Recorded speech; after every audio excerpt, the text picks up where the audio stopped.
Hello students, I hope you will like this video, and if you like this video, please like, share and subscribe.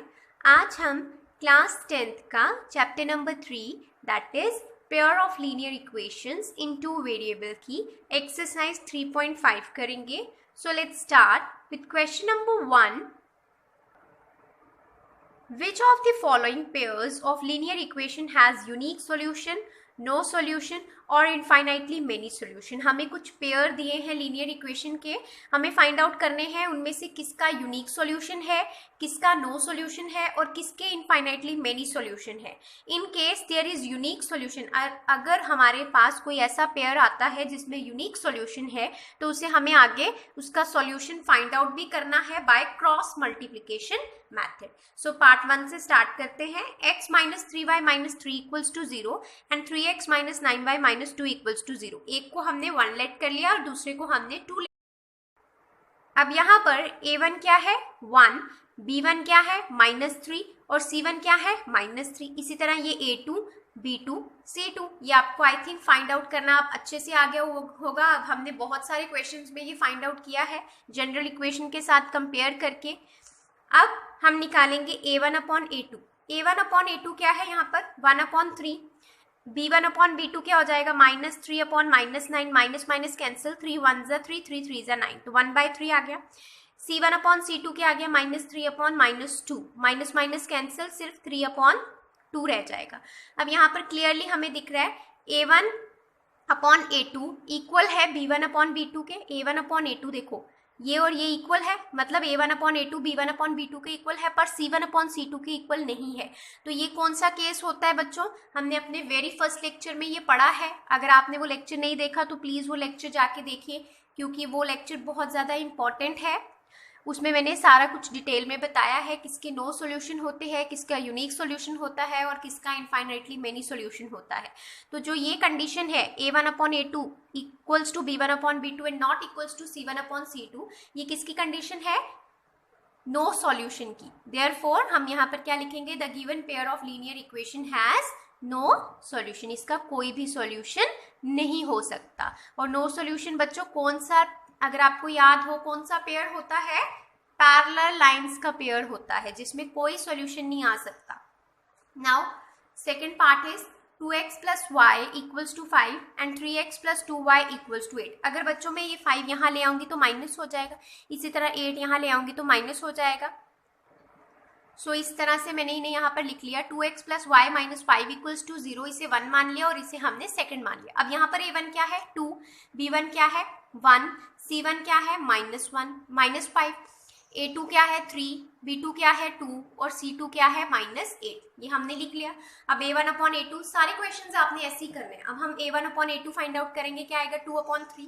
b1 upon b2 किया तो 1/2, c1 upon c2 किया तो -5 upon -8. Minus minus cancel, 5/8 answer आ गया. अब आपको clearly दिख रहा है a1 अपॉन a2 और b1 अपॉन b2 दोनों इक्वल नहीं है.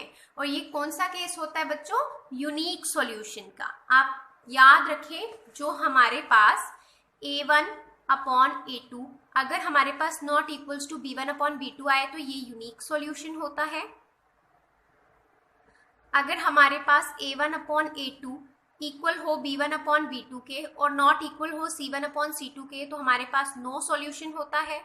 और लास्ट केस होता है a1 upon a2 equals to b1 upon b2 equals to c1 upon c2. ये केस इनफाइनाइटली मेनी सॉल्यूशंस का होता है, तो ये ध्यान में रखें आप. अब यहाँ पर हमारे पास यूनिक सॉल्यूशन वाला केस आया है और क्वेश्चन में हमें बोला था कि अगर यूनिक सॉल्यूशन वाला केस आएगा तो आपको सॉल्यूशन फाइंड आउट करना है by using cross multiplication method. तो यहाँ पर हम लिखेंगे therefore the given pair has unique solution. अब क्रॉस मल्टीप्लिकेशन मेथड के लिए हम क्या करते थे? डायग्राम ड्रॉ करते थे. हमने डायग्राम ड्रॉ की x y 1. अब हम क्या करेंगे 1 और 2 पहले लिखेंगे, b1 और b2 लिखते हैं पहले, तो मैंने यहाँ लिख दिया b1 b2. उसके बाद क्या लिखते हैं c1 और c2, तो मैंने c1 और c2 लिख दिया -5 -8. फिर a1 और a2 वो भी लिख दिया 2/2 और 3 एंड देन दोबारा से b1 upon b2 that is 1 और 2. आई होप आपको समझ आया होगा। ये क्या होता है B1, ये B2, याद रखें। ये क्या है C1 C2, ये क्या है, ये मैं आपको सिर्फ समझाने के लिए लिख रही हूँ यहाँ पर। ये क्या है A1 A2 और ये क्या है हमारे पास B1 B2। B1 B2 से स्टार्ट किया और B1 B2 पर ही हमने खत्म करना है। अब ये क्या बन जाएगा, x लिखेंगे, ये 1 इस -8 के साथ मल्टीप्लाई होगा, 1 इंटू -8 और बीच में माइनस आएगा। फिर हम क्या लिखेंगे 2 इंटू -5, -5 इंटू 2 लिखो या 2 इंटू -5 कोई फर्क नहीं पड़ता, लिख दिया। देन -5 इंटू 3 लिख दिया मैंने, -8 इंटू 2, राइट। फिर 2 इंटू 2 -3 इंटू 1 कर लिया हमने। अब इसे सॉल्व करेंगे। x -8 into 1 is -8, minus minus plus, यहाँ पर अभी मैंने शो नहीं किया, आगे मैंने शो कर दिया है। आप इस तरह से भी लिख सकते हो, एक स्टेप बढ़ाकर या एक स्टेप कम भी कर सकते हो, ये आपकी मर्जी है। -5 इंटू 3 इज -15, 8 2 जा 16, माइनस में ही आएगा, 2 2 जा 4, -3। अब यहाँ पर देखो माइनस माइनस प्लस हो गया, -8 + 10 बन गया, -15 माइनस माइनस प्लस 16, 4 में से 3 गए 1। अब हम वैसे ही लेंगे इसको और पहले इसको ले लेते हैं, फिर इसको ले लेंगे। सॉल्व करने के बाद यहाँ पर क्या आ जाएगा x/2 और यहाँ पर क्या आ जाएगा y/1। 16 में से 15 गए 1, यहाँ पर 1। अब इसे और इसे ले लेंगे और इसे इसके साथ इक्वेट कर देंगे, तो हम लिख लेंगे x/2 equals to 1/1 and y/1 equals to 1/1। x क्या हो गया, ये 2 वहां चला गया, x 2 हो गया, y 1 हो गया। तो यहाँ से हमने सॉल्यूशन भी फाइंड आउट कर लिया। Now next part is 3x - 5y equals to 20। 20 को इधर ले आए, इसी तरह 40 को इधर ले आए, तो इसे 1 और 2 इक्वेशन मान ली। यहाँ पर a1 क्या है 3, b1 क्या है -5, c1 क्या है -20, a2 क्या है 6, b2 क्या है -10, c2 क्या है -40। अब a1/a2 निकालेंगे, 3/6 काट के 1/2 आया, b1/b2 फाइंड आउट किया, -5/10 दैट इज 1/2। इसी तरह c1/c2 किया, -20/40, ये कैंसिल हो गया, 20 1 जा 20, 22 जा 40, तो 1/2। अब क्लियरली देखो ये भी सेम, ये भी सेम, ये भी same, that is a1/a2 equals to b1/b2 equals to c1/c2। और मैंने आपको अभी पीछे समझाया ये कौन सा केस होता है, इनफाइनाइटली मेनी सॉल्यूशन वाला। Therefore the given pair has infinitely many solution. Now fourth part is x - 3y - 7 equals to 0। इसे हमने 1 मान लिया और इस इक्वेशन को हमने सेकंड मान लिया। अब यहाँ पर भी a1 क्या है 1, b1 क्या है -3, c1 क्या है -7, a2 क्या है 3, b2 क्या है -3 और c2 क्या है -15। a1/a2 फाइंड आउट किया, क्या आया 1/3, b1/b2 फाइंड आउट किया, -3/3 दैट इज 1, कैंसिल हो जाएगा, ये 1 आ जाएगा। c1/c2 क्या है -7/-15, माइनस माइनस कैंसिल, 7/15। अब क्लियरली देखो a1/a2 b1/b2 के इक्वल नहीं है, और ये कौन सा केस होता है, यूनिक सॉल्यूशन वाला। सो हम लिखेंगे clearly a1/a2 is not equals to b1/b2, the given pair has unique solution. इसका एक यूनिक सॉल्यूशन होगा। अब हम वैसे ही डायग्राम ड्रॉ करेंगे। हम पहले इक्वेशंस लिख लेते हैं। हमारी इक्वेशंस क्या थी, पहली इक्वेशन थी x - 3y - 7 इक्वल्स टू 0 और दूसरी थी 3x - 3y - 15 इक्वल्स टू 0। जहाँ पर a1 ये था, ये a1 है 1, ये b1, ये c1, a2 b2 c2। तो अब हमारा यहाँ पर क्या लगाना है, पहले हमने ये वाली लाइन लिखनी होती है, तो -3 लिखा, फिर -7 -15, फिर यहाँ आना होता है 1 3, फिर दोबारा से -3 तो हमने लिख लिया। अब क्रॉस मल्टीप्लाई करेंगे, -3 इंटू -15, बीच में -7 इंटू -3, इसी तरह -7 इंटू 3, फिर बीच में -15 इंटू 1, फिर 1 इंटू -3, बीच में -3 इंटू -3। अब इसे सॉल्व कर लेंगे। x/15 इंटू 3 इज 45 और माइनस माइनस प्लस हो गया, इसी तरह minus minus plus, plus minus minus, ये देखो माइनस माइनस प्लस हो जाएगा, यहाँ पर प्लस बन गया, और प्लस माइनस क्या हो जाएगा माइनस, तो यहाँ पर माइनस आ गया। 7 3 जा 21, 7 3 जा 21 और माइनस भी साथ में रहेगा, माइनस माइनस प्लस 15, यहाँ पर 1 into -3 is -3, minus minus plus 3 3 जा 9। सॉल्व करेंगे, x/45 - 21 इज 24, इसे माइनस करो, 21 में से 15 माइनस किया 6 और साइन माइनस का क्योंकि 21 बड़ा है। यहाँ पर 9 में से 3 जाएंगे 6। अब यहाँ पर देखो x अपॉन 24 मैंने इसके साथ इक्वेट किया, फिर इसको इसके साथ इक्वेट किया, यही हमारा अगला स्टेप होता है। x अपॉन 24 आ गया 1/6 के इक्वल, y अपॉन -6 आ गया 1/6 के इक्वल। x यहाँ से ये 24 वहां जाएगा, क्या बन जाएगा 24/6, y में -6 वहां जाएगा, क्या बन जाएगा -6/6। यहाँ पर आया 6 1 जा 6 4 जा, x की वैल्यू 4 और y की वैल्यू यहाँ पर -1 आ गई। Now question number 2, for which values of a and b does the following pair of linear equations have an infinite number of solution? हमें एक पेयर दिया है, हमें वहां पर a और b की वैल्यू फाइंड आउट करनी है, जहां पर ये जो हमें pair of linear equation given होगा वो इनफाइनाइट नंबर ऑफ सॉल्यूशन हमें देगा। तो हमें इनफाइनाइट नंबर ऑफ सॉल्यूशन वाली कंडीशन लेके चलना है, जैसे हमें अपनी एग्जांपल्स में भी किया था। पिछले लेक्चर में एग्जांपल्स में हम इस तरह का क्वेश्चन कर चुके हैं, बिल्कुल सेम स्टेप्स हमने फॉलो करने हैं। तो हमें ये पेयर दिया है, तो मैंने इस पेयर को लिख लिया, 7 को इधर ले आई यहाँ पर और इसे भी यहाँ पर ले आए। तो ये देखो ये पूरा उठा के जब यहाँ ले आए तो माइनस का हो गया, क्योंकि ये पूरा प्लस का था, ये माइनस का हो गया। इसे 1 लेट कर लो, इसे 2 लेट कर लो। नाउ यहाँ पर a1 क्या होगा बच्चों 2, b1 क्या होगा 3 और c1 क्या होगा -7, लिख लिया। इसी तरह से a2 क्या होगा a माइनस b, b2 होगा a प्लस b और c2 होगा -3a प्लस b -2, राइट। अब हमें पता है जब भी pair infinitely many solution show करता है तो कौन सी कंडीशन फॉलो होती है, a1/a2 इक्वल होता है b1/b2 के, इक्वल होता है c1/c2 के। दिस इम्प्लाइज a1 की वैल्यू पुट करते हैं 2/a माइनस b, इसी तरह b1/b2 3/a plus b, c1/c2 -7/-3a plus b -2। अब यहाँ से ये minus cancel, as it is बाकी लिख लिया हमने। अब हम इसको और इसको कंपेयर कर लेते हैं, इसको और इसको कंपेयर कर लेते हैं, जैसे हम पहले भी करते आ रहे हैं।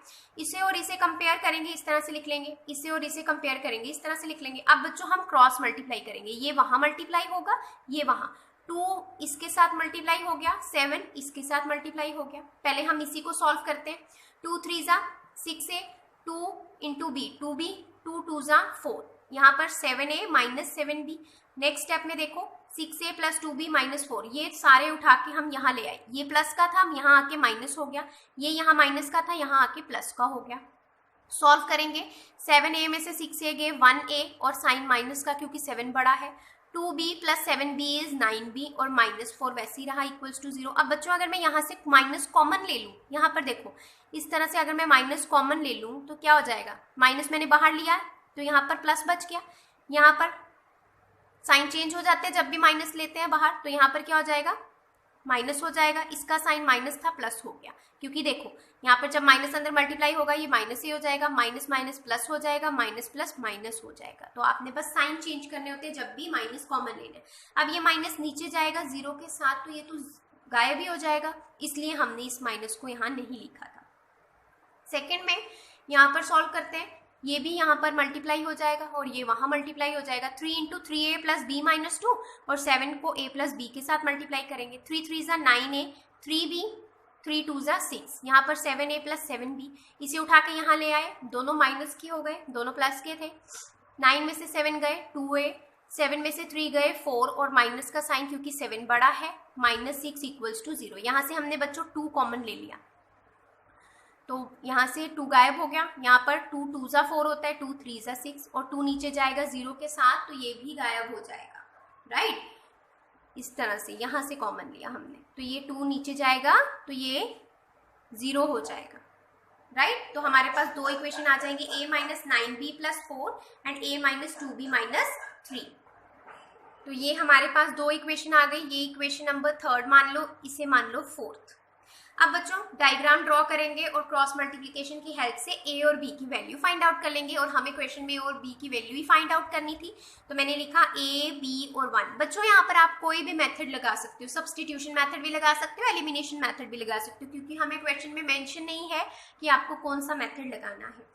तो मैं आपको यहाँ पर क्रॉस मल्टीप्लीकेशन मेथड से करवा रही हूँ। सबसे पहले हम क्या लिखते हैं, b1 और b2, तो ये आ गया -9 -2। फिर हम यहाँ जाते हैं 4 -3, फिर हम यहाँ आते हैं 1 1, फिर दोबारा से -9 -2। आई होप आपको ये अच्छे से डायग्राम समझ आ गई है। अब a लिखेंगे -9 इंटू -3, बीच में -2 इंटू 4, फिर 4 इंटू 1, माइनस बीच में -3 इंटू 1, फिर 1 इंटू -2, बीच में -1 इंटू -9। अब सॉल्व करेंगे, 9 3 ज़ा 27, minus minus plus, plus minus minus plus, 2 4 ज़ा 8, 4 1 ज़ा 4, माइनस माइनस प्लस 3। इसी तरह से 1 इंटू 2 -2, माइनस माइनस प्लस, 9 1 ज़ा 9। सॉल्व करेंगे, a upon 27 plus 8 is 35, b upon 7 और 1 अपॉन क्या बच गया 7, 9 में से 2 गए 7। अब हम इसे इसके साथ ले लेते हैं, इसे इसके साथ, a upon 35 equals to 1 upon 7, b upon 7 equals to 1 upon 7। अब 35 वहां जाएगा, 35 अपॉन 7 हो जाएगा, a की वैल्यू क्या आ गई 5, 7 1 ज़ा 7, 5 ज़ा 35। यहाँ पर 7 1 ज़ा 7, 7 1 ज़ा 7, तो b की वैल्यू 1। तो a हमारे पास 5 आ गया और b हमारे पास 1 आ गया। यही हमें फाइंड आउट करना था। अब सेकेंड पार्ट है, for which value of k will the following pair of linear equation have no solution। अब हमें एक पेयर दिया है, इसमें हमें बताना है कि ऐसी कौन सी k की वैल्यू है जहां पर कोई सॉल्यूशन नहीं आएगा। तो जैसे अभी हमने ऊपर किया, इनफाइनाइट वाला केस ले लिया था, यहाँ पर हम नो सॉल्यूशन वाला केस ले लेंगे। तो सबसे पहले तो मैं 1 को इधर ले आऊंगी और इक्वेशन को लेट कर लूंगी, देन इसे भी यहाँ ले आएंगे और इक्वेशन को लेट कर लेंगे। So here 3x plus Y minus 1 equals to 0, ये फर्स्ट इक्वेशन बन गई और इसे भी हम यहाँ पर ले आए थे, माइनस हो गया था तो इसे हमने सेकंड लेट कर लिया। अब यहाँ पर a1 क्या है 3, b1 क्या है 1 और c1 क्या है -1, a2 क्या है 2k माइनस 1, b2 क्या है k माइनस 1 और c2 क्या है -2k प्लस 1। अब हमें पता है, since we know for the pair of linear equation to have no solution, हमारे पास क्या कंडीशन होती है, a1 अपॉन a2 इक्वल होता है b1 अपॉन b2 के, पर c1 अपॉन c2 के इक्वल नहीं होता। तो हम कंडीशन ले लेते हैं, a1 upon a2 value put की 3 upon 2k minus 1, b1 upon b2 में 1 upon k minus 1, c1 upon c2 में -1 अपॉन -2k प्लस 1। तो यहाँ से हमने माइनस माइनस कैंसिल किया, हमारे पास ये इक्वेशन बन गई। अब हम पहले इसे सॉल्व कर लेते हैं। इसे सॉल्व, क्योंकि ये इक्वल है तो यहाँ से हमें k की वैल्यू आसानी से मिल जाएगी, तो इसे मुझे सॉल्व करने की जरूरत ही नहीं पड़ेगी। तो here 3 upon 2k minus 1 equals to 1 upon k minus 1, ये वहां जाएगा क्रॉस मल्टीप्लाई, ये वहां जाएगा cross multiply. 3 into k minus 1, 1 into 2k minus 1, यहाँ पर क्या हो गया 3k minus 3, 2k minus 1, 3k minus 3, 2k minus 1 हो गया। तो यहाँ पर देखो 2k को मैं इस तरफ ले आई, या इस तरह से आप एक स्टेप बढ़ा सकते हैं, 3k minus 3 minus 2k plus 1 equals to 0, इस तरह से। तो यहाँ पर देखो 2k को हम यहाँ ले आए तो 3k और 2k दोनों यहाँ पर रहे, -1 को हमें वहीं पर रहने देना चाहिए था, इस तरह से -1। तो ये वाला 3 उस साइड जाएगा तो +3 बन जाएगा, तो ये कंडीशन बन जाएगी आगे। तो हम यहाँ पर लिख लेंगे ये condition, 3k minus 2k equals to -1 plus 3। अब यहाँ पर देखो 3 में से 2 गए 1k, 3 में से 1 गए 2, तो हमारे पास k की वैल्यू क्या आई 2। अब बच्चों आप ये k की वैल्यू 2 जो है वो यहाँ पर पुट करके देखो, इस इक्वेशन में भी पुट कर सकते हो, यहाँ पर भी पुट कर सकते हो। तो आप देखोगे कि इस k की वैल्यू के लिए ये कंडीशन सेटिस्फाई होगी, a1 upon a2 b1 upon b2 के इक्वल आएगा, पर c1 अपॉन c2 के इक्वल नहीं आएगा। हमें यही k की वैल्यू फाइंड आउट करनी थी, तो हम वेरीफाई भी करेंगे, कर सकते हैं हम आराम से। एक k की वैल्यू 2 कहाँ पुट कर देंगे, इन इक्वेशंस में, और फिर हम ये कंडीशन चेक करेंगे तो हमारी ट्रू हो जाएगी, जिसकी वजह से हम वेरीफाई भी कर सकते हैं। तो आप प्लीज इसे वेरीफाई करके जरूर देखिए, और एंड में हम लिखेंगे हेयर नो सॉल्यूशन एग्जिस्ट, कोई सॉल्यूशन एग्जिस्ट नहीं करेगा, कब, जब k की वैल्यू 2 होगी। हमें यही तो वैल्यू फाइंड आउट करनी थी, उसने बोला था k की वैल्यू फाइंड आउट करो, तो हमने k की वैल्यू जब हमारी 2 होगी तो कोई सॉल्यूशन नहीं आएगा, this value of k satisfy, और ये कंडीशन सेटिस्फाई भी करेगा। Now question number 3, solve the following pair of linear equation by the substitution and cross multiplication method। अब ये हमें एक पेयर दिया है, इसे हमें सब्स्टिट्यूशन मेथड से भी सॉल्व करना है और क्रॉस मल्टीप्लिकेशन मेथड से भी। सबसे पहले सब्स्टिट्यूशन मेथड से सॉल्व करते हैं। पहली इक्वेशन को मैंने एज इट इज लेट कर लिया और दूसरी इक्वेशन में से मैं x की वैल्यू फाइंड आउट कर लेती हूँ। तो 3x + 2y = 4, तो 3x यही रहा, 2y वहां गया माइनस हो गया, 3 नीचे जाएगा तो डिवाइड हो जाएगा, तो इसे मैंने सेकंड इक्वेशन मान लिया। अब आपको पता है सब्स्टिट्यूशन मेथड में हम क्या करते हैं, एक में से x की वैल्यू फाइंड आउट करते हैं या y की वैल्यू फाइंड आउट करते हैं और दूसरी इक्वेशन में पुट कर देते हैं। तो substitute equation second in equation 1, we get, क्या थी इक्वेशन, 8x + 5y = 9। 8 डाला, x की वैल्यू यहाँ से लिखी, प्लस 5y = 9। सॉल्व करेंगे, 8 4 = 32, 8 2 = 16y + 5y = 9। अब यहाँ पर 3 है, यहाँ पर 1 है, कुछ भी नहीं है मतलब 1, तो एलसीएम लिया, 3 आ गया। 32 - 16y वैसे ही रहा, 3 के टेबल में 1 के टेबल में 3 कब आता है, 3 तो 3 5 = 15y = 9। आई होप एलसीएम लेना आप सबको आ गया है अच्छे से। तो यहाँ पर लिखेंगे 32 प्लस माइनस माइनस 16 में से 15 गए, 1 आ गया और साइन माइनस का क्योंकि 16 बड़ा है, इक्वल्स टू 3 × 9 क्या हो जाएगा, 27। तो यहाँ पर 32 भी वहां जाएगा, माइनस हो जाएगा, 32 - 27 5 आ जाएगा और साइन माइनस का क्योंकि 32 बड़ा है, यहाँ से माइनस माइनस कैंसिल, y की वैल्यू क्या आ गई, 5। अब इसे आप 1 में पुट करो, 2 में पुट करो, कहीं पर भी पुट करो और x की वैल्यू फाइंड आउट करो। मैंने इसे सेकंड में पुट किया है, सेकंड इक्वेशन थी x = 4y 4 - 2y/3। तो यहाँ पर आ गया x = 4 - 2 × y क्या है 5/3, 4 - 2 5 = 10/3। ये क्या बन गया, -6, 10 में से 4 गए 6 और माइनस का साइन क्योंकि 10 बड़ा है /3, 3 1 = 3 2 = तो -2 आ गया। x की वैल्यू क्या आ गई, -2 और y की वैल्यू क्या आ गई, 5। अब हम इसे क्रॉस मल्टीप्लिकेशन मेथड से करेंगे। क्रॉस मल्टीप्लिकेशन मेथड लगाने के लिए भी हमने इससे 1 और 2 लेट कर लिया है, -9 को इस साइड ले आए, -4 को इस साइड ले आए और 1 और 2 लेट कर लिया। अब यहाँ पर हमने डायग्राम से करेंगे जैसे हम पहले भी करते आए हैं। सबसे पहले किसको लिखना होता है, ये बीच वाले को, 5 और 2 लिखा, फिर -9 - 4, फिर 8 3, फिर दोबारा 5 और 2, राइट, ऐसे ही कर रहे थे हम।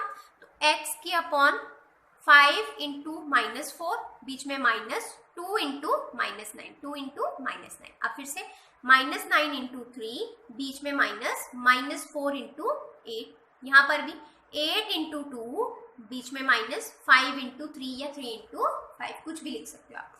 नाउ x अपॉन 5 4 = 20, माइनस भी आएगा क्योंकि माइनस का साइन है, माइनस माइनस प्लस 9 2 = 18, यहाँ पर -27, माइनस माइनस प्लस 4 8 = 32, 8 2 = 16, -5 3 = 15। सॉल्व करेंगे, x अपॉन 20 में से 18 गया 2 और साइन माइनस का क्योंकि 20 बड़ा है, y अपॉन 32 में से 27 गया 5 और 1/1 क्योंकि 16 - 5 = 1। तो यहाँ पर हम इसे इक्वेट कर लेते हैं, इसको इसके साथ, इसको इसके साथ, इस तरह से। अब -2 उस साइड जाएगा, मल्टीप्लाई हो जाएगा, -2 × 1 = -2, तो x की वैल्यू -2, यहाँ पर 5 वहां जाएगा तो y की वैल्यू क्या आ गई, 5। हमने सब्स्टिट्यूशन मेथड से भी यही वैल्यूज फाइंड आउट की थी, तो अब हमें क्रॉस मल्टीप्लिकेशन से भी यही वैल्यूज फाइंड आउट हुई है, that is x = -2 and y = 5।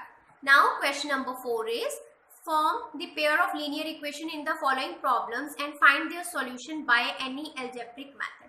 हमें कुछ प्रॉब्लम्स दी गई हैं जहां से हमें पहले इक्वेशंस बनानी है और फिर उन्हें किसी भी एल्जेब्रिक मेथड से हम सॉल्व कर सकते हैं, किसी भी मतलब सब्स्टिट्यूशन से भी, एलिमिनेशन से भी और क्रॉस मल्टीप्लिकेशन मेथड से भी हम सॉल्व कर सकते हैं, जैसे हमारी मर्जी हो।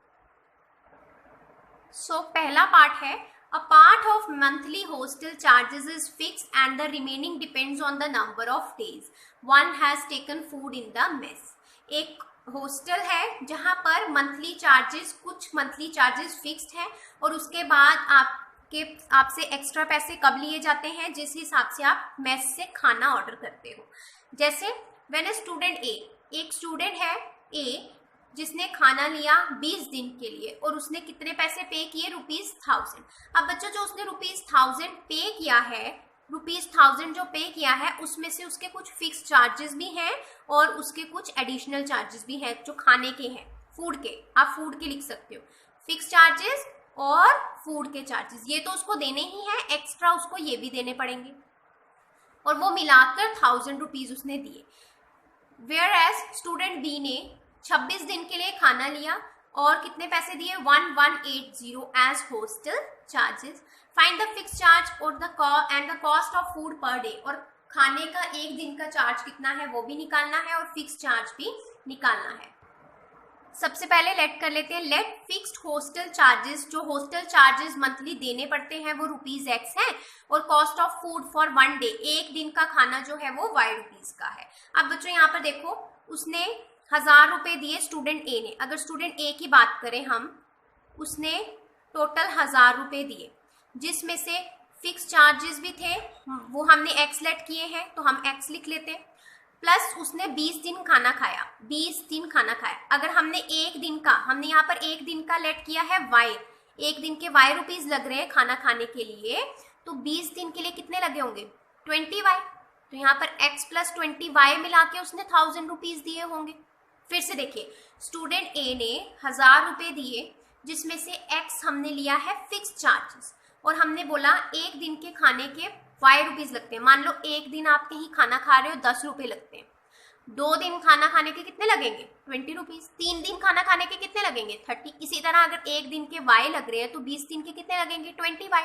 तो उसने फिक्स चार्ज तो देने ही थे, प्लस उसने 20 डेज का खाने का चार्ज भी दिया, और वो सब मिला के उसने कितने पैसे दिए, 1000। तो ये हमारी पहली इक्वेशन बन गई, X plus 20Y equals to 1000। इसी तरह से स्टूडेंट बी ने भी क्या किया, 1180 इतने पैसे दिए, दैट इज 1180 रुपीज। यहाँ से उसने कुछ X मतलब फिक्स चार्ज भी दिए, प्लस उसने 26 दिन खाना खाया, 26 डेज खाना खाया, तो 26Y। तो X प्लस 26Y किसके इक्वल हो गया, 1180। तो वही हमने सेकेंड इक्वेशन मान ली। अब यहाँ पर देखो, ये फर्स्ट इक्वेशन है, ये सेकेंड इक्वेशन है, और आप यहाँ पर देखो इसे हम एलिमिनेशन मेथड से सॉल्व कर लेते हैं, बिकॉज यहाँ पर क्लियरली X का कोफिशिएंट बिल्कुल सेम है, तो हम इजीली शॉर्ट में इसे सॉल्व कर पाएंगे। तो ऑन सब्ट्रैक्टिंग इक्वेशन 1 को इक्वेशन सेकंड में से हम माइनस कर देते हैं। इक्वेशन सेकंड में से माइनस कर रहे हैं तो पहले इक्वेशन सेकंड लिखना पड़ेगा, X plus 26Y minus X plus 20Y equals to 1180 minus 1000, right. इसमें से हम इसको माइनस करें तो पहले ये लिखेंगे फिर ये लिखेंगे, आप इसमें से इसको भी माइनस कर सकते हो, ये आपकी चॉइस है। अब यहाँ पर देखो X प्लस 26Y, ये माइनस अंदर मल्टीप्लाई हुआ, minus X minus plus minus 20Y equals to, यहाँ पर माइनस किया 180 आ गया। यहाँ पर देखो X और X कैंसिल, 26 में से 20 गए, 6Y इक्वल्स टू 180, 6 नीचे आया, डिवाइड हो गया, 6 1 जा 6, 30 जा, तो Y की वैल्यू कितनी आ गई, 30। अब इसे आप 1 में पुट करो या 2 में पुट करो, या X की वैल्यू फाइंड आउट कर लो। मैं इसे 1 में पुट कर रही हूँ। 1 इक्वेशन क्या थी, X plus 20Y equals to 1000। तो X प्लस 20Y की वैल्यू क्या है, 30 equals to 1000। X plus 20 into 30 is 600 equals to 1000। अब ये 600 वहां जाएगा, X इक्वल्स टू 1000 माइनस 600 हो जाएगा, तो X की वैल्यू क्या आ जाएगी, 400। तो हमने X क्या माना था, फिक्स चार्ज, तो मतलब 400 रुपए तो हॉस्टल में आपको मंथ के देने ही पड़ते हैं, 400 रुपए आपको मंथ के देने पड़ते हैं, प्लस आपको फूड के हिसाब से देने पड़ते हैं। फूड के एक दिन के कॉस्ट कितनी है, 30। तो अभी देखो मैं आपको वेरीफाई भी करके बताती हूँ। स्टूडेंट ए ने कितने दिन खाना खाया था, 20 दिन, एक दिन की कॉस्ट 30 रुपीज आई है, तो 20 दिन का खाने की कितनी होगी, 20 इंटू 30 दैट इज 600 रुपीज उसको एक्स्ट्रा देने पड़ते हैं खाना खाने के, और 400 उसको फिक्स देने पड़ते हैं। 600 प्लस 400 कितना हो गया, 1000, और उसने 1000 ही पे किया था, राइट। इसी तरह आप स्टूडेंट बी का भी वेरीफाई कर सकते हो। Now second part is a fraction becomes 1/3। एक फ्रैक्शन है जो 1/3 बन जाती है when 1 is subtracting from the numerator, जब हम 1 को न्यूमरेटर से सब्ट्रैक्ट कर देते हैं, और वो 1/4 हो जाती है जब हम 8 डिनोमिनेटर में ऐड कर देते हैं। तो हमें फ्रैक्शन फाइंड आउट करनी है। फ्रैक्शन में क्या होता है, न्यूमरेटर और डिनोमिनेटर, तो हम लेट कर लेते हैं, द न्यूमरेटर इज X और डिनोमिनेटर जो है वो क्या है, Y। तो अकॉर्डिंग टू क्वेश्चन सबसे पहले उसने क्या कहा, न्यूमरेटर में से हम 1 सब्ट्रैक्ट करें, तो न्यूमरेटर क्या है X, इसमें से हमने 1 सब्ट्रैक्ट किया, डिनोमिनेटर को एज इट इज लिखा, तो हमारे पास 1/3 आ जाता है, मतलब सबसे पहले आपने फ्रैक्शन लिख ली, राइट। अब यहाँ पर बोला है फ्रैक्शन 1/3 हो जाती है कब, जब आप सब्ट्रैक्ट करते हो न्यूमरेटर में से 1, न्यूमरेटर में से 1 सब्ट्रैक्ट करते हो तो आपके पास फ्रैक्शन 1/3 हो जाती है। तो ये हमारी इक्वेशन 1 बन सकती है। तो हम इसे सॉल्व करेंगे, 3 को यहाँ मल्टीप्लाई करेंगे, y को यहाँ, 3 into x minus 1, y into 1 is y, 3x minus 3 equals to y, y को इधर ले आओ, 3x माइनस y, 3 को वहां ले जाओ, तो यहाँ पर इक्वेशन 1 ये बन गई। सेकेंड इक्वेशन उसने कहा है कि जब हम 8 ऐड करते हैं डिनोमिनेटर में, मतलब x अपॉन वाई हमारे पास फ्रैक्शन थी, वहां में हम डिनोमिनेटर में जब 8 ऐड करते हैं तो हमारे पास जो फ्रैक्शन है वो 1/4 बन जाती है। तो नेक्स्ट इक्वेशन हमारी यहाँ से बनेगी, तो मैंने वही लिखा है x upon y plus 8 equals to 1/4, 4 यहाँ गया 4x हो गया, y प्लस 8 वहां गया तो y प्लस 8 ऐसे लिख लिया, y यहाँ ले आए और 8 यहीं रहने दिया। ये फर्स्ट इक्वेशन, ये सेकंड इक्वेशन। अब बच्चों यहाँ पर देखो y का कोफिशिएंट सेम है, तो फिर से हम एलिमिनेशन मेथड लगा सकते हैं। तो मैं सीधा सब्ट्रैक्ट कर देती हूँ, ऑन सब्ट्रैक्टिंग इक्वेशन सेकंड को इक्वेशन 1 में से सब्ट्रैक्ट कर देते हैं। तो अब हम 1 में से सब्ट्रैक्ट कर रहे हैं, सॉरी यहाँ पर मैंने उल्टा लिख दिया है, on subtracting equation 1 from equation second. यहाँ पर इस तरह से आएगा, इक्वेशन 1 को हम इक्वेशन 2 में से सब्ट्रैक्ट कर रहे हैं। तो हम पहले इक्वेशन 2 लिखेंगे, 4x माइनस वाई, माइनस कर रहे हैं इसको तो 3x माइनस वाई, फिर 8 में से 3 माइनस होगा, लेफ्ट में से लेफ्ट माइनस किया, राइट में से राइट माइनस कर दिया। अब इसे सॉल्व करते हैं, 4x माइनस वाई, ये माइनस अंदर मल्टीप्लाई हुआ, minus 3x minus minus plus Y equals to 5। इसे सॉल्व करो, y और y cancel, 4x minus 3x is x, x की वैल्यू सीधा क्या आ गई 5। अब इसे आप बच्चों 1 में पुट करो या सेकंड में पुट करो और y की वैल्यू फाइंड आउट कर लो। So put x equals to 5 in equation 1, मैंने 1 में पुट किया, इक्वेशन 1 थी 3x minus y equals to 3, तो 3x की value 5 minus y equals to 3, 3 5 जा 15 माइनस y इक्वल्स टू 3, 15 वहां गया माइनस हो गया, 3 minus 15 is minus 12, minus minus cancel, y की वैल्यू क्या आ गई 12, x की वैल्यू आई 5 और y की वैल्यू 12। x को हमने न्यूमरेटर माना था, y को डिनोमिनेटर, और फ्रैक्शन कैसे बनती है, न्यूमरेटर अपॉन डिनोमिनेटर, तो न्यूमरेटर क्या है 5, डिनोमिनेटर क्या है 12, तो फ्रैक्शन क्या हो गई 5/12। Third part is Yash scored 40 marks in a test, Yash ने 40 मार्क्स लिए टेस्ट में, getting 3 marks for each right answer, हर एक राइट आंसर का उसको 3 मार्क्स मिले हैं, और उसके बहुत सारे राइट आंसर हुए होंगे पर एक के हिसाब से उसको कितने मिले हैं 3 मार्क्स। अगर वो एक राइट आंसर करता है तो उसको 3 मार्क्स मिलते हैं, ये राइट के लिए है। लूज करने के and losing 1 mark for each wrong answer, और 1 मार्क्स उसका कट जाता है रॉन्ग आंसर के लिए, रॉन्ग आंसर के लिए 1 मार्क कट जाता है, 1 wrong answer 1 mark cancel. Then had 4 marks been awarded for each correct answer, उसको 4 मार्क्स, अब ये सेकंड कंडीशन दी है कि उसको 4 मार्क्स मिलते हैं कब, जब वो करेक्ट आंसर करता है, और 2 मार्क्स उसके कट जाते हैं जब वो इनकरेक्ट आंसर करता है। ये अब सेकंड कंडीशन दी है, राइट आंसर के लिए उसको 4 मार्क्स मिलते हैं और रॉन्ग आंसर के लिए उसके 2 मार्क्स कैंसिल हो जाते हैं। यानी कि यहाँ से हम क्या निकाल सकते हैं कि ये राइट आंसर के लिए 4 मार्क्स और रॉन्ग के लिए 2, तो राइट में से रॉन्ग माइनस करेंगे तभी हमारे पास ओवरऑल रिजल्ट आएगा। देखिए कैसे, तब उसके पास कितने मार्क्स बन जाते हैं 50 मार्क्स। तो हमें बताने हैं कि उसने कितने क्वेश्चंस थे, उसके टेस्ट में कितने क्वेश्चंस होंगे। सबसे पहले तो हम लिख लेते हैं let the number of right answer be x, उसके जो नंबर ऑफ राइट आंसर, जो उसने राइट आंसर्स निकाले होंगे वो x के, और रॉन्ग आंसर्स निकाले होंगे वो y होंगे। तो अब मुझे बताओ, अगर एक राइट आंसर के फर्स्ट कंडीशन के अकॉर्डिंग उसे एक राइट आंसर के 3 मार्क्स मिलते हैं, मतलब एक राइट आंसर के यहाँ पर उसने बोला कि नंबर ऑफ राइट आंसर्स थे कितने x, राइट, तो उसको मार्क्स कितने मिले होंगे राइट आंसर्स के 3x, राइट। अगर जैसे आपको 1 मार्क मिलता है, मान लो 3 मार्क्स मिलते हैं आपको एक करेक्ट आंसर करने के, और आपने मान लो 10 करेक्ट आंसर्स किए, तो आपके मार्क्स कितने हुए 3 × 10 दैट इज 30। एक राइट आंसर के लिए आपको 3 नंबर मिलते हैं और आपने 10 करेक्ट किए, तो 10 × 3 30, यही होगा ना। तो इसी तरह से यहाँ पर है कि x नंबर ऑफ क्वेश्चंस है और एक क्वेश्चन के अगर 3 मिलते हैं तो 3x, x क्वेश्चन के कितने मिलेंगे 3x मार्क्स, तो हमने वही लिखा 3x।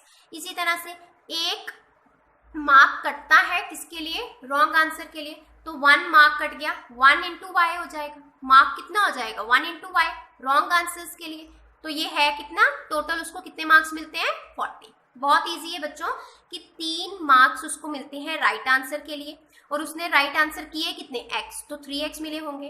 1 मार्क उसको मिलता है रॉन्ग आंसर के लिए, कटता है उसका, तो उसने रॉन्ग आंसर किए कितने थे y, तो 1y हो गया। अब 3x में से राइट में से रॉन्ग वाले कट गए होंगे। जब आप टेस्ट देते हो बच्चों, आपके पास कभी ऐसा हो कि आपके गलत आंसर के 1 मार्क कटने हैं और राइट आंसर के आपको 3 मार्क मिलेंगे, तो पहले आप राइट आंसर्स जितने भी होते हैं वो हम राइट आंसर के मार्क्स बना लेते हैं, फिर उसमें से हम रॉन्ग आंसर वाले मार्क्स डिडक्ट कर देते हैं, माइनस कर देते हैं, और फिर देखते हैं टोटल कितने मार्क्स बने। वैसे ही यहाँ पर करेंगे, ये आगे राइट, ये आगे रॉन्ग, तो राइट में से रॉन्ग माइनस करेंगे तभी 40 आए होंगे। तो हमने वही कंडीशन बनाई है, 3x minus y equals to 40 से हमने 1 मान लिया। सेकेंड कंडीशन क्या है, 4 मार्क्स उसे मिले सही करेक्ट करने के लिए, तो 4x हो गया। 1 के लिए x है तो 4 के लिए 4x हो गया। इसी तरह से दूसरा 2y उसको मिलते हैं इनकरेक्ट आंसर के लिए, तो y 2 मार्क्स उसे मिलते हैं इनकरेक्ट आंसर के लिए, तो यहाँ पर y 1 के लिए मिलते हैं, तो 2 के लिए कितने मिले होंगे 2y, 2 मार्क्स कटते हैं तो 2y हो गया, 2y इक्वल्स टू 50। तो ये दूसरी कंडीशन। अब यहाँ से मैं x की वैल्यू फाइंड आउट कर लेती हूँ। x की वैल्यू कैसे फाइंड आउट करेंगे, 2y वहां जाएगा प्लस हो जाएगा, सब्सटीट्यूशन मेथड लगाएंगे हम यहाँ पर, x यही रहा 4 नीचे चला गया, तो यहाँ पर ये मैंने इसे यहाँ पर 50 प्लस 2y अपॉन 4 बन गया। इसे हम आगे भी सॉल्व कर सकते हैं क्योंकि हम यहाँ पर 2 कॉमन ले सकते हैं। ये हमने यहाँ पर 2 कॉमन लिया, तो यहाँ पर 2 25 से आएगा 50 और 2 1 जा 2, नीचे 4 है, 2 1 जा 2 2 जा 4, तो इक्वेशन क्या बन गई x equals to 25 plus y upon 2। इसे हमने सेकंड इक्वेशन मान लिया। अब हमने यहाँ से वैल्यू निकाली है, तो पुट किस में करेंगे, फर्स्ट में। On substituting equation second in equation 1 में पुट करेंगे। इक्वेशन 1 क्या थी, 3x minus y equals to 40, तो 3 इंटू एक्स, मैंने x की वैल्यू डाली, minus y equals to 40, solve करेंगे, 3 into 25 is 75, 3y minus y equals to 40, 2 यहाँ पर अब क्या होगा एलसीएम, यहाँ पर कुछ नहीं है, मतलब 1 2 का एलसीएम 2 आएगा, 75 plus 3y minus 2 into y is 2y equals to 40। अब 75 का 75 ऐसे ही रहा, 3y minus 2y is y equals to, यहाँ पर 2 उधर चला गया, मल्टीप्लाई हो गया, 2 40 जा 80, 75 वहां जाएगा, माइनस हो जाएगा, 80 माइनस 75 इज 5, तो y की वैल्यू कितनी आ गई 5। अब बच्चों पुट करेंगे 5 इक्वल्स टू 5 को इक्वेशन 2 में या इक्वेशन 1 में पुट करो और x की वैल्यू फाइंड आउट कर लो। तो मैंने 2 में पुट किया है, 2 इक्वेशन क्या थी, x equals to 25 plus y upon 2, तो मैंने पुट किया x इक्वल्स टू 25 का 25, y की वैल्यू क्या है 5 अपॉन 2, 25 प्लस 5 कितने हो गए 30, और नीचे 2 2 1 जा 2 15 जा 30, तो 15 आ गया।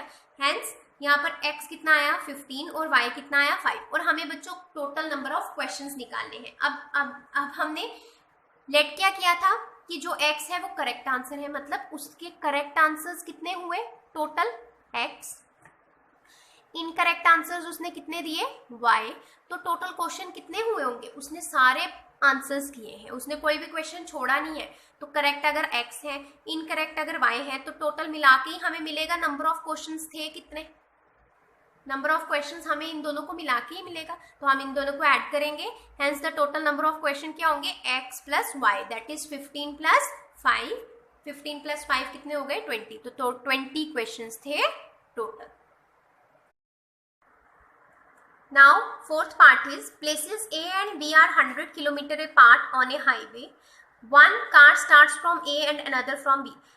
A और B दो places है, इस तरह से मान लो इन दोनों के बीच में जो डिस्टेंस है वो 100 किलोमीटर का है।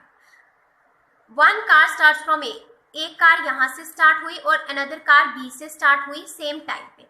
अब कहता है if the car travels in the same direction, अगर वो सेम डायरेक्शन पे चले, यहाँ पर एक कार है, यहाँ पर एक कार है, और दोनों सेम डायरेक्शन में अगर चले, if the car travels in the same direction at different speed, पर इनकी स्पीड्स डिफरेंट हो, दे मीट इन 5 आवर्स, तो वो 5 घंटे में मिलती हैं। मतलब अगर यहाँ पर A डिस्टेंस है, ये B है, एक ए प्लेस है, ये बी प्लेस है, इनके बीच में 100 किलोमीटर का डिस्टेंस है। अगर वो सेम डायरेक्शन में जाती हैं तो वो कितनी देर के बाद मिलती है? 5 घंटे के बाद। 5 घंटे में वो एक दूसरे को मीट करेंगी। If they travel towards each other, और अगर वो इस तरह से चले, एक इस तरफ और एक इस तरफ, ट्रेवल्स टूवर्ड ईच अदर मतलब एक दूसरे के आमने सामने, तो वो 1 घंटे में मिलेंगी, 1 आवर में। यहाँ पर वो 5 घंटे के बाद मिल रही है और यहाँ पर वो 1 आवर में मिल रही है। तो हमें स्पीड्स निकालनी है दो कार्स की। इन दोनों कार्स की स्पीड कितनी है? स्पीड निकालनी है तो लेट भी स्पीड करेंगे। Let the speed of car first car की स्पीड कितनी है? x किलोमीटर पर आवर, और सेकंड कार की स्पीड कितनी है? y kilometre per hour. तो let A car 1 starts from A and car 2 starts from B. हम लेट कर लेते हैं कार ए यहाँ से स्टार्ट हो रही है और कार बी यहाँ से स्टार्ट हो रही है। पहला केस क्या है? If cars travel in the same direction, अगर वो सेम डायरेक्शन में चल रही है। अब बच्चों यहाँ पर देखो, अगर यहाँ से कोई कार जा रही है, कार ए मान लो जा रही है, तो 5 घंटे के बाद उन्होंने कंडीशन दी है कि वो कितने देर के बाद मिलते हैं? 5 घंटे। तो मतलब उन्होंने ट्रेवल कितना किया होगा? कार ए ने 5 घंटे तो ट्रेवल किया होगा ना। इसी तरह से कार बी ने भी 5 घंटे ट्रेवल किया होगा, राइट। तो हम इसे लिखेंगे कैसे? हमारी अगर स्पीड ax है तो 5 आवर्स की स्पीड कितनी होगी? 5x। तो हमने ले लिया 5x, मतलब पहली कार ने 5 घंटे ट्रेवल किया, फिर दूसरी कार ने 5 घंटे ट्रेवल किया, और इन दोनों ने डिस्टेंस ट्रेवल कितना किया? 100 किलोमीटर। 100 किलोमीटर ट्रेवल किया इन्होंने। अब यहाँ पे माइनस कहाँ से आया बच्चों? यहाँ पर आपने हमेशा याद रखना है, जब भी कार्स या ट्रेन्स या किसी की भी बात करें, वो एक ही डायरेक्शन में जा रही हो, सेम डायरेक्शन में हो, तो हम जो इनकी स्पीड्स हैं ये माइनस हो जाती है इनके बीच में। मतलब इनका जो ये आएगा इक्वेशन बनेगी, वहां पर हम क्या लिखेंगे? माइनस। और अगर ये एक दूसरे की तरफ ट्रेवल करेंगे तो प्लस, इनकी स्पीड्स क्या हो जाएंगी? प्लस। यहाँ पर माइनस, क्योंकि यहाँ पर इनको ज्यादा टाइम मिलेगा मिलने के लिए, ठीक है, क्योंकि ये भी जा रही है, ये भी जा रही है, और 5 घंटे के बाद मिल रही है। देखो 5 घंटे, ये बहुत ज्यादा है। यहाँ पर वो उनकी स्पीड ऐड हो रही है, क्योंकि ये दोनों एक दूसरे की तरफ हाथ बढ़ा रहे हैं, तो जल्दी मिलेंगे।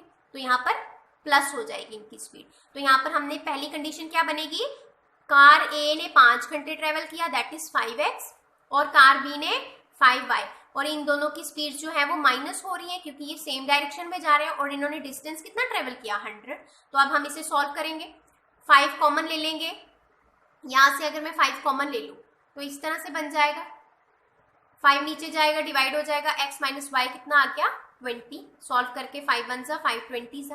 अब सेकंड कंडीशन है, अगर वो एक दूसरे की तरफ आए, अगर वो एक दूसरे की तरफ आ रहे हैं, मतलब कितने घंटे में मिल रहे हैं? 1 घंटे में।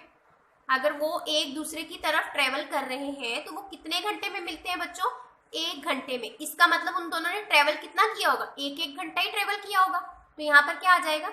1 घंटा उस कार ए ने ट्रेवल किया, 1 घंटा, कार बी ने भी 1 घंटा ट्रेवल किया, और इन दोनों की स्पीड ऐड होगी, और ये इन्होंने डिस्टेंस कितना कवर किया? 100। तो x प्लस वाई क्या आ गया हमारे पास? 100। तो ये दूसरी इक्वेशन बन गई। फर्स्ट भी आ गई, सेकंड भी आ गई, और x के कोफिशिएंट भी सेम है, तो एलिमिनेशन मेथड लगाते हैं सीधा। ऑन सब्ट्रैक्टिंग इक्वेशन 1 को इक्वेशन 2 में से सब्ट्रैक्ट कर देते हैं। तो पहले इक्वेशन 2 लिखेंगे, x plus Y minus x minus y, left में से लेफ्ट माइनस, राइट में से राइट माइनस, 100 माइनस 20। यहाँ पर x plus Y minus x minus minus plus y, x और x cancel, y plus y 2y, यहाँ पर 100 माइनस 20 इज 80, y यहाँ ही रहा, 2 वहां जाएगा, डिवाइड हो जाएगा इस तरह से, 2 1 जा 2 40 जा, तो y की वैल्यू कितनी आई? 40। अब इसे इक्वेशन 1 में पुट कर देते हैं, x की वैल्यू फाइंड आउट कर लेते हैं।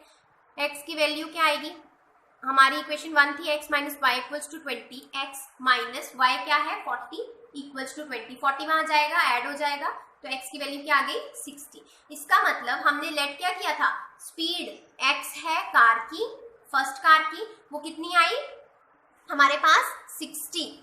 तो कार ए की, कार फर्स्ट की स्पीड कितनी है? 60, और कार जो सेकंड वाली कार है उसकी स्पीड कितनी आई?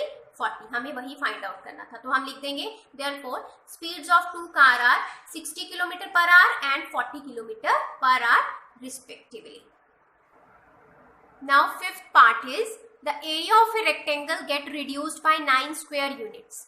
एक एरिया है रेक्टेंगल का जो कि 9 स्क्वायर यूनिट्स कम हो जाता है अगर उसकी लेंथ 5 यूनिट कम हो जाती है, रिड्यूस हो जाती है, और ब्रेथ अगर उसकी इंक्रीज हो जाती है 3 यूनिट।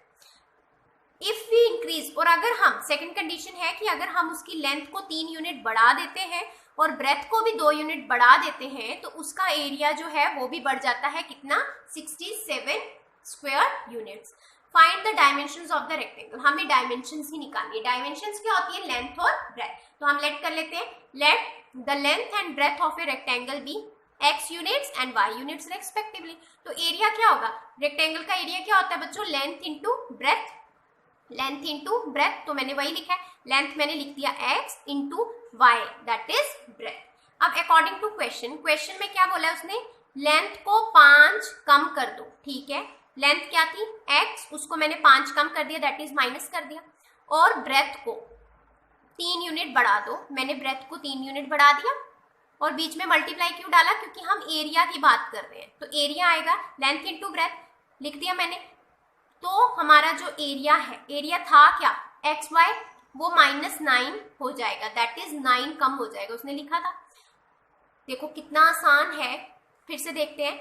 हमारा जो एरिया है, एरिया यही निकला, वो 9 कम हो जाता है अगर आप लेंथ को 5 कम कर दो और ब्रेथ को 3 बढ़ा दो। तो देखो ये पहली इक्वेशन बन जाएगी इस तरह से, इसे यहाँ लिखो या इसे यहाँ लिखो, एक ही बात है। तो मैंने वही लिखा है, x - 5 into y plus 3 equals to x y -9, ये x इंटू वाई हो गया। ये देखो अब इसे मल्टीप्लाई भी करना है, कैसे मल्टीप्लाई करेंगे, x इंटू वाई, पहले x y के साथ मल्टीप्लाई हुआ, फिर x 3 के साथ मल्टीप्लाई हुआ, 3x आ गया।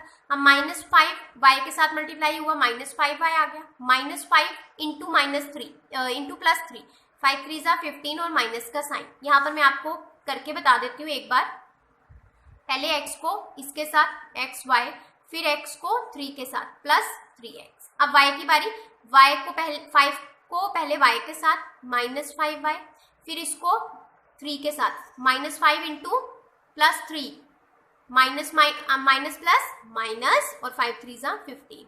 यही हमने यहाँ पर करना है, यही हमने यहाँ किया। अब सॉल्व करेंगे, x y plus 3x -5y -15 मैंने वैसे ही रहने दिया, ये मैं यहाँ ले आई। एक्स वाई यहाँ प्लस हो रहा था, यहाँ के माइनस, ये माइनस हो रहा था, यहाँ के प्लस। अब सॉल्व करो, एक्स वाई और एक्स वाई तो कैंसिल ही हो गया, 3x - 5y -15 + 9 इज -6। तो ये हमारी इक्वेशन 1 बन गई। अब हमें सेकंड इक्वेशन बनानी है।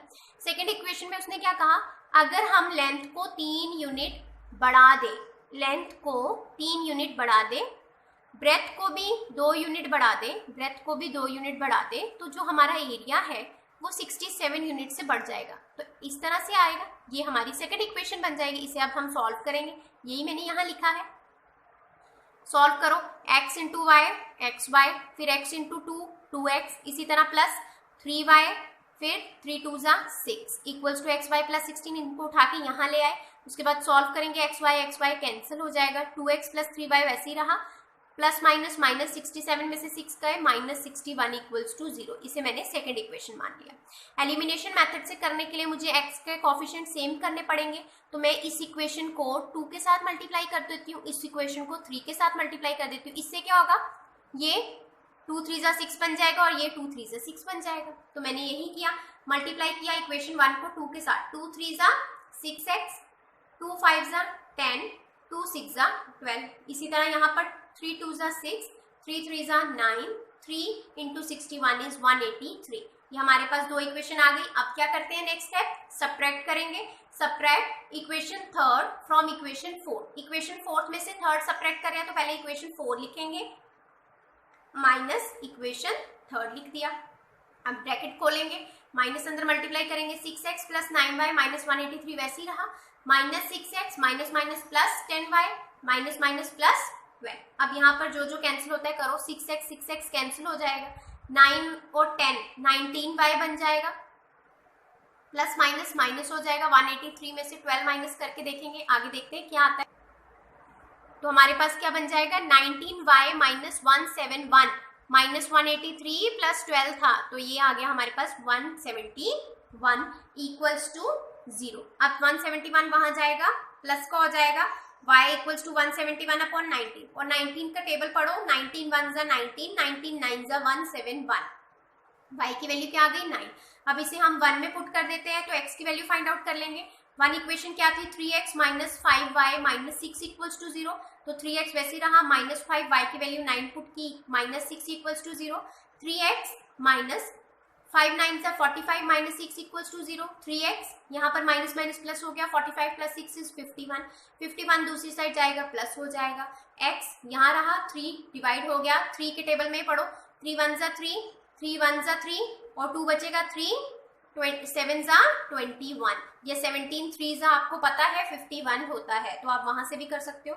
देन आप लिख देंगे हमारे पास x आ गया 17 और y क्या आ गया 9, x हमने लेंथ लेट किया था और y हमने ब्रेथ लेट कर लिया था, तो हमारे पास डायमेंशंस आ गई। Therefore length of the rectangle is 17 units and breadth of the unit is 9 units. Thank you so much friends.